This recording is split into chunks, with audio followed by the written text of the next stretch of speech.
Hello and welcome to the maiden edition of the program Niger Delta Dialogue. I am Stella Dogu.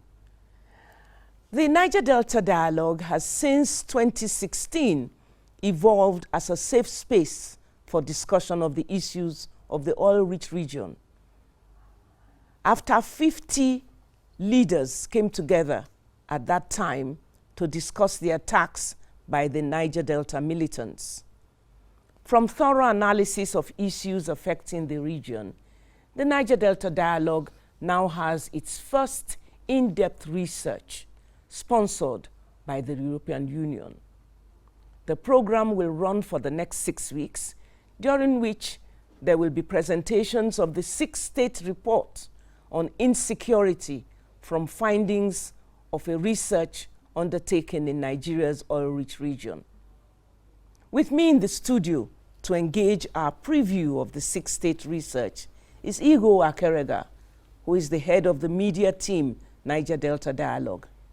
Igor is also the Abuja bureau chief of the Guardian newspapers and a member of the Nigerian Guild of Editors. You're welcome to the studio.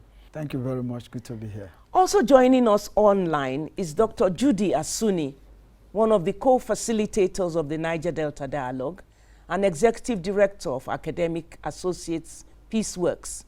She will be sharing with us the research process and methodology carried out in the Niger Delta region. Since oil was first discovered in commercial quantity in Oloibiri in present-day Bayelsa State in 1956, peace has largely eluded the oil-rich region as successive administrations struggled to ensure there is peace for the continuous exploration and exploitation of crude oil that has become the main economic backbone of the country for about 60 years and counting. Please stay tuned, and we'll be right back after this short break.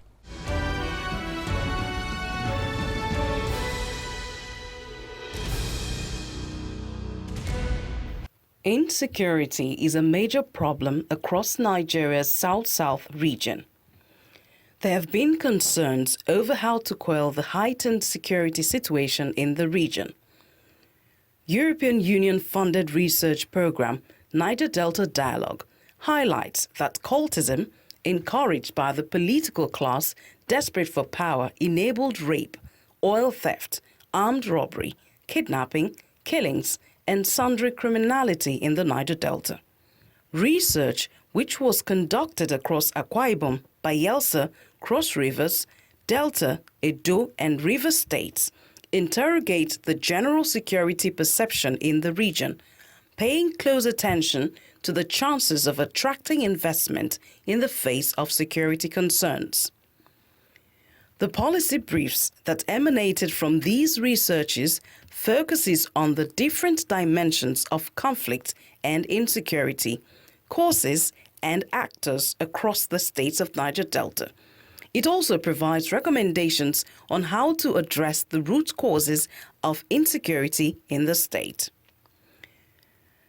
These documents have been carefully fine-tuned to suit a TV program as part of a public enlightenment campaign at ensuring that the study recommendations are conveyed to the relevant authorities for proper implementation. In this documentary, we shall take you on a tour of 6 Niger Delta states that came under the microscope of the researchers. Before we take you to the states, let us play you a presentation of the policy document on insecurity report in the Niger Delta, which was presented by Niger Delta Dialogue. The occasion, which is part of NDD's efforts in finding sustainable peace in the oil-rich region, had in attendance key stakeholders to address insecurity issues and seek common region outlook.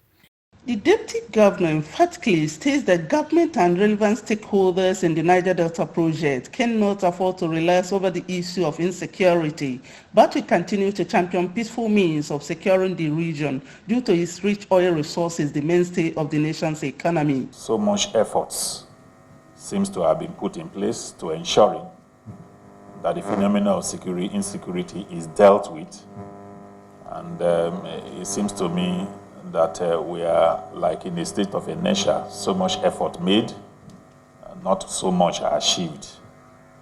It is like a dialogue of the deaf.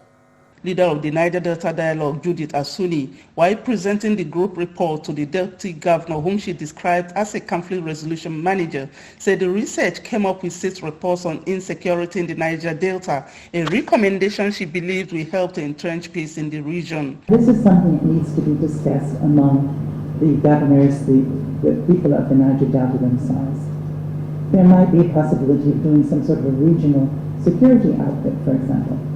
And I think that might be a good way forward.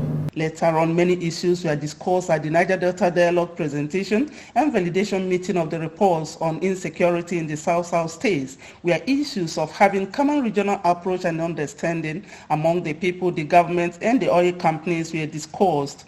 We need to invest in education, we need to invest in health, and we need to strengthen the institutions. There is too much power at the center, and there needs to be devolution of powers to the states, to the federating units, whatever we want to call them. There is no regional approach to this insecurity cannot be solved. So if you are coming to ensure that there should be security, you want oil companies to operate well, you partner me. The European Union-sponsored program implemented by the Niger Delta Dialogue had its participants that cut across traditional rulers, security agencies, key stakeholders in the oil sector, and youth, while this team of researchers made presentations on the outcome of their findings, solutions, and recommendations.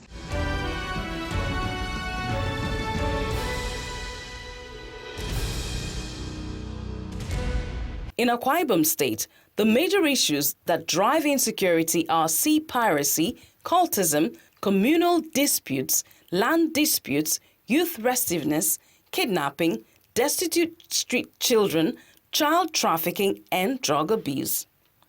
These issues often lead to violence, such as an increase in sea piracy, perpetrated on fishing folks and traders traveling by boats to purchase goods. However, the overarching driver of insecurity in Akwa Ibom State is poor governance capacity, which is seen in the context of the inability of those in authority to address factors that drive insecurity. Some of the underlying factors include unemployment, lack of development and basic amenities, political disruptions with huge social consequences, and unbridled corruption. Insecurity in Bayelsa State is caused by militancy, cultism, sea piracy, communal disputes, kidnapping for ransom, and electoral violence. Bayelsans across different levels of the society have been victims of the violence and conflicts that contributes to insecurity. There is an urgent need for the federal government of Nigeria and the Bayelsa State government to address the different drivers of violence and conflict that contributes to insecurity in the state. Future interventions need to adopt a multi-stakeholder and multi-sectoral approach which integrates relevant state, non-state, and community-based actors to develop an inclusive system based on the rule of law, transparent criminal justice mechanisms, and building social cohesion of communities against insecurity. The Bayelsa State government needs to remove all incentives for violence in the political process to mitigate the rise of violent actors across the state. The government needs to develop a mechanism to reduce the proliferation of cult gangs in the state. There is an urgent need to develop an effective rural security network that will address issues of insecurity outside of Yenagoa. Insecurity is a major problem that affects the everyday lives of people resident in Edo State. Crimes such as kidnapping for ransom, human trafficking, and armed robbery are commonplace in cities and communities across Edo State. Organized political violence such as intercommunal land boundary conflicts, land grabbing, herders attacks, electoral violence, and thuggery also shape the landscape of insecurity in Edo State. This poses a critical challenge for peaceful living and calls for urgent policy response by stakeholders and government in Edo State. There are various types of security threats and violent conflicts in Edo State. Insecurities and violent conflicts are linked and mutually reinforcing. They are shaped and influenced by the socio-economic and political context of the state. Also, they produce untoward outcomes that have undermined peace and security across the state, with overwhelming negative consequences for livelihoods and investments. The researchers, however, provided key recommendations across the states under review. These documents, which are also advisory, urged all critical stakeholders like the oil companies, community leaders, youths, politicians, security agencies, and religious bodies to play major roles in ensuring a promising security outlook in the region.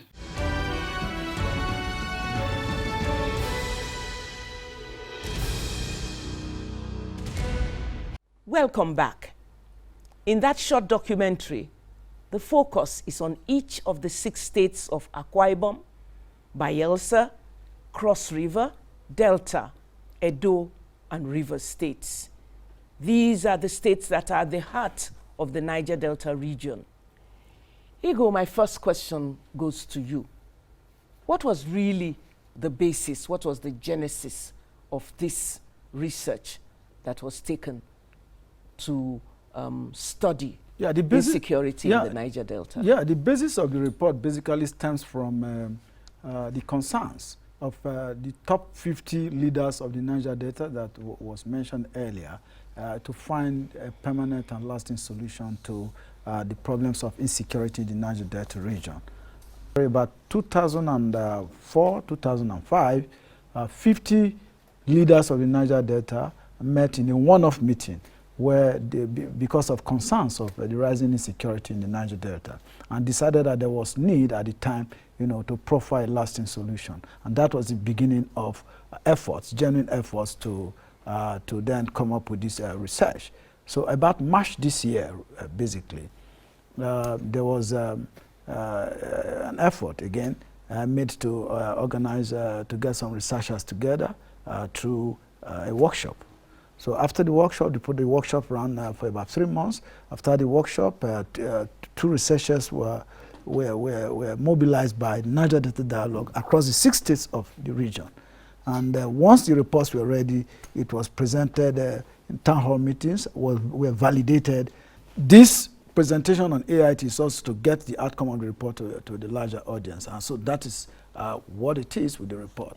Again, it is an offshoot of the diversion of attention from issues of the Niger Delta to the northeast, northwest, where Boko Haram is also ravaging the region, and then, of course, the emerging new threats in the Middle Belt. So that was what gave birth to this report. Thank you very much, Igo. Now we have our co-facilitator, Dr. Judith Asuni, who is joining us via Zoom. You're welcome to the program, Dr. Judith. Thank you very much. From what Igo has said, it is clear that the results of the findings will provide the much needed technical report, because this is an empirical study that will guide all the major stakeholders. Now, for us to say that we've really gotten an empirical report study which can be validated and which will also have its reliability built in, what kind of processes, what was the methodology that was used to carry out this research? In March, we did a training workshop for the 12 researchers, plus the various coordinators. The fieldwork was undertaken in April to June of 2020 by teams of 2 researchers in each state, these being local people who are familiar with the issues, mainly academics, but a few civil society activists as well. The reports were written, and then in July to September of this year, we presented them in town hall meetings across the region for the people who were involved in the studies to actually validate the findings. We used key informant interviews and also focus group discussions to gather the research. Okay. With the spate of militancy, what were the challenges that the researchers had to face in carrying out this study? Well, the biggest problem, of course, was the pandemic, and that many of the states were locked down. We had a very funny story of one researcher moving from Port Harcourt to Cross River in the top of a lorry that was carrying smuggled rice. But the researchers went out into the field. Because they were from the region, they knew the people that they should be interviewing.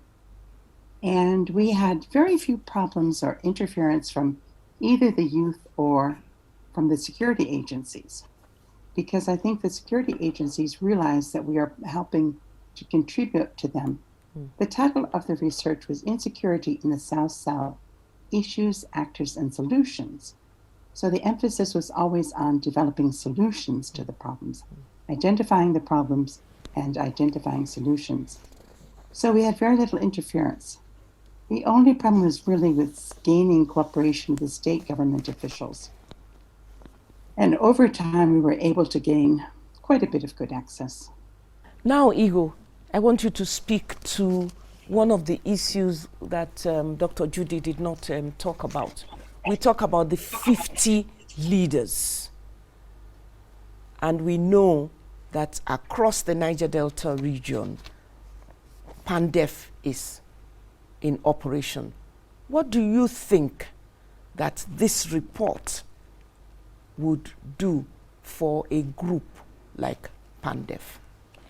Yes, the Pan-Niger Delta Forum, it has over time become the face and the voice of the Niger Delta people. Don't forget, the Niger Delta Dialogue is not a research group, it's just a think tank. It gathers the information through deploying some scientific methods to ensure that the data and information that we gathered is used by PANDEF, to engage other stakeholders for peace in the region. So basically, PANDEF has over time grown to become the voice of the region. And of course, we must not also forget the role of people like Pa Edwin Clark, who himself has been a very strong voice in the region. He's a regional leader. He contributed so much in a cumulative effort to ensure that there is peace, in the Niger Delta region, particularly during the turbulent era of former President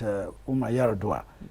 So these efforts are beginning to yield results, and that was why you saw that 2004, 2005, that was the height of militancy in the region. Yes. And former President Yar'Adua had to engage leaders of the region, including PANDEF and Pa Edwin Clark, and the governors of the region, to speak to the boys in the creek. And that was what also gave birth to the Presidential Amnesty Program. So all of these are efforts, cumulative peace-building effort, driven by various bodies. But the NDD has been on top of it. I think the NDD came into force 3 months before PANDEF started. So the NDD has been there. It's been doing quite a lot of work. Let me come back to you, Dr. Judy. This is quite a laudable task, the research. I know the efforts that must have gone into assembling the researchers, doing all the work that needed to be done. This is your first in-depth research. Is the Niger Delta Dialogue planning to have other research into some other issues, into some other challenges, problems that confront the Niger Delta region? Well, as a matter of fact, we have recently conducted a study of 30 people who were part of the Presidential Amnesty Program to see their opinions of what should happen with the PAP. We interviewed leaders like Ateke Tom, Asari Dokubo, Judith Sight, etc., and some of their followers. And so we have another report on the future of the amnesty program. All of these things are available, and we're quite happy to give them out to the public. We want this information to be put into application, not just to sit on a shelf. Yes. Thank you very much for coming to the program. Now I will ask the final question to Igor. you are the head of the media team. What is the plan for publicity for the Niger Delta findings, the study findings? Yes, with the report ready, the next phase will be how to aggregate all the media platforms to ensure that aggregate and use all the media platforms, whether mainstream media, the social media, to engage critical stakeholders and to bring the report and the recommendations to the attention of particularly the federal government, state government, and community leaders for implementation. Because what we have seen over time is there have been other reports, there have been other findings, suggestions, and recommendations in the past, but it is kept to sit at the shelf and gather dust. That is what we don't want with this report, because the recommendations here are very strong, very far-reaching. And if the government is actually interested in continuous oil flow in the region, then they must look in the direction of this report, implement the suggestions, further engage with the people and the stakeholders, such that the peace in the region will be sustainable, and then we can continue to exploit and export oil from the region. As you were speaking, I was watching Dr. Judy. Did you want to add anything to what you have told us? As Ego said, we're an action-oriented group. We don't want academic studies that sit on the shelf. And we're using this in several different ways. One, we presented these reports all over the 6 states in town hall meetings, after which policy advocacy committees were set up. And these committees have been out spreading the information about the reports and helping to advocate for implementation of the recommendations. We'll be publishing a comprehensive report in the next few months and reaching audiences such as your television audience on AIT. Mm-hmm. Please, insecurity is too important a topic to be sitting on a shelf. It is. We need all stakeholders working together to improve the insecurity in the Niger Delta. Thank you very much, Dr. Judy, for coming up to shed light on why the need for that NDD security study. And Iwo, thank you so much for being in the studio, for giving us also your insights as the media chief. Thank you very much. It's a pleasure. Thank you. In the next editions of the program, we shall be focusing on the study as undertaken in each of the 6 core Niger Delta states and the findings. We shall have in the studio with us distinguished personalities who understand the issues of insecurity in the region, and we will engage them as we continue with the Niger Delta Dialogue to seek evidence-based empirical solutions to the challenges confronting the oil-rich region. I am Stella Dogu. Join us again on the Niger Delta Dialogue, sponsored by the European Union. Goodbye.